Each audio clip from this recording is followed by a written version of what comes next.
Žumpa slovenskej žurnalistiky nachádza svoje nové dno. Tentokrát v podaní blogera denníka SME Radka Mačuhu. Tento prišiel s ďalším z rady dehonestačných článkov, ktorým vychádza na novú úroveň a porovnáva hnutie Alatra k Ultima Thule. Tento bloger sa asi neobťažoval si zistiť, že práve dobrovoľníci Alatra pripravili pred časom niekoľkohodinový detailný program venovaný tejto nebezpečnej organizácii s cieľom poukázať na jej praktiky, ktoré sa objavujú aj v dnešnej spoločnosti. A tak sa touto paralelou dobre strápnil.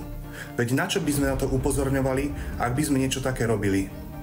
Už poznáme praktiky týchto, ktorí všívaním bielej nite do čierneho plátna sa snažia démonizovať objekt, na ktorým ich ukázali prstom. Inteligentný človek, ktorý si dá tú námahu a prečíta knihu Alatra, nájde vysvetlenie zásadných rozdielov v obrázkoch, ktoré tento investigatívec skomolil do tohto pamfletu.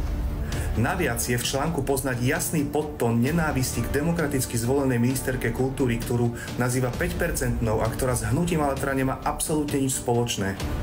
Priatelia, kladiem si rečnícku otázku. Koho záujmy hájí pán Radko Mačuha?